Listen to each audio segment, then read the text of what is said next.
अस्सलाम वालेकुम व्यूअर्स, कैसे आप? उम्मीद है कि आप बिल्कुल ठीक ठाक होंगे। मैं भी अल्लाह का शुक्र है बिल्कुल ठीक ठाक हूँ। तो आज हम बनाएंगे शोरबे वाले आलू। बनाना बड़ा ही आसान है और बड़े ही मज़े के बनते हैं।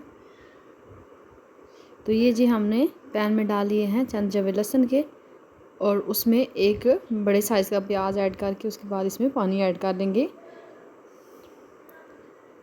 इसे हमने गला लेना है 10 से 15 मिनट बिल्कुल लो फ्लेम पे। जैसे ही हमारा प्याज जो है वो थोड़ा सा गल जाएगा और लहसुन, तो इसमें हम ऐड करेंगे अदरक लहसुन पीस के और साथ एक मीडियम साइज़ का टमाटर। इन चीज़ों के साथ बाकी हम सारे स्पाइसेस अभी से ऐड कर लेंगे। अब ऐड करेंगे घी इसमें। ये एक नया तरीका है लेकिन आसान तरीका है। जो फर्स्ट टाइम भी आलू बना रहे हैं इंशाल्लाह से उनके भी बिल्कुल परफेक्ट रेसिपी बनेगी और टेस्टी भी होंगे।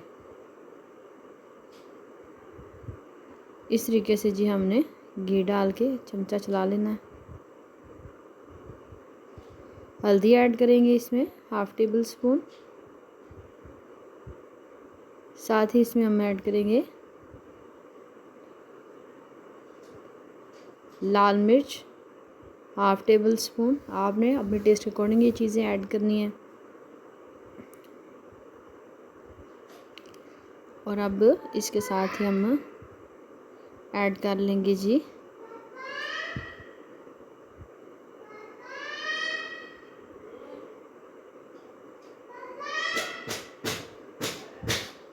नमक जाएगा हाफ़ टेबल स्पून,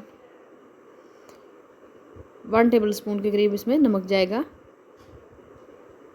अब इसके साथ ही हम ऐड कर लेंगे नमक। ऐड करने के बाद अब हम इसमें ऐड कर लेंगे सूखा धनिया, हाथ के साथ मैश करके इसमें ऐड करेंगे। इस तरीके से इन सारी चीज़ों को हमने मिक्स कर लेना है और मिक्स करने के बाद हमने 2 से 3 मिनट के लिए इनको पका लेना है। पानी भी हमारा ड्राई हो गया है और अब इसके अंदर हमने इनको भून लेना है। हमारे प्याज और लहसुन जो है वो ऑलरेडी अच्छे तरीके से गल चुके हैं। उसके बाद ये हमने एक जार में डाल के इस तरीके का पेस्ट बना लिया इनका। अब हम इसमें आलू ऐड कर देंगे। आलू की हमने अच्छे तरीके से बुनाई करनी है और जो हमारा मसाला है इसकी भी साथ ही बुनाई हो जाएगी। तो इस तरीके से जो ग्रेवी बनेगी वो बड़ी अच्छी ग्रेवी बनेगी। आप उस तरीके से बना सकते हैं कि जैसे ही हमने सारी चीज़ें ऐड की हैं तो उस मसाले को हम उसी बर्तन के अंदर अच्छे तरीके से भून के उसमें आलू ऐड कर सकते हैं। ऑप्शनल है, अगर आप किसी मिक्सिंग जार में इसे मिक्स भी कर लेंगे तो कोई इशू नहीं होगा। अब इसमें सूखी मेथी जाएगी थोड़ी सी खुशबू को इन्हांस करने के लिए।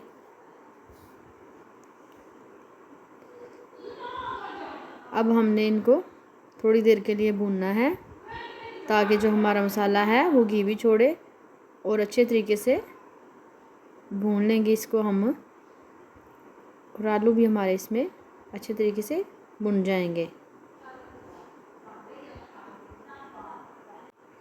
इस तरीके से अब हमने इनको भून लेना है। ये देखें जी, साइड से घी हमारी हांडी हमारा सालन घी छोड़ रहा है।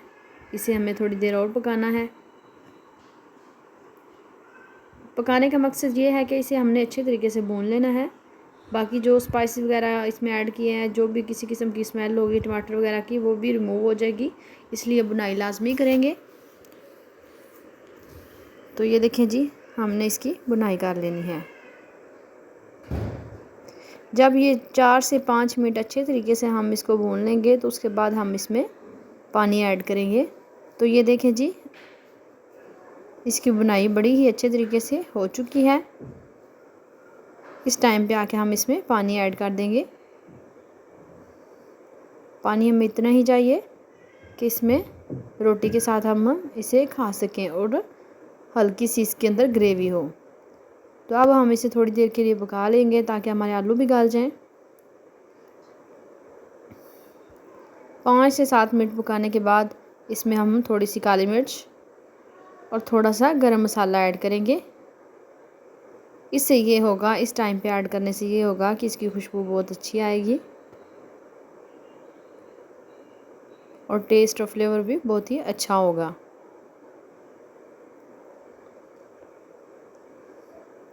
ये लें जी, अब हम इसमें थोड़ा सा गरम मसाला ऐड कर लेते हैं। काली मिर्च हमने 1 मिनट पहले ऐड कर दी थी।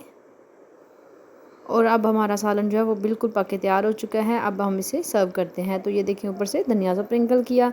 अगर आप मेरे चैनल पर नए हैं और आपको मेरी रेसिपी पसंद आई हो तो प्लीज़ मेरे चैनल को सब्सक्राइब करें, लाइक करें और साथ ही लगे बेल के आइकन को दबा दें ताकि मेरी आने वाली हर नई वीडियो सबसे पहले आप तक पहुँचे। मिलते हैं जी किसी नेक्स्ट और अच्छी सी रेसिपी के साथ। तब तक अपना बहुत सारा ख्याल रखिएगा। अल्लाह हाफिज़।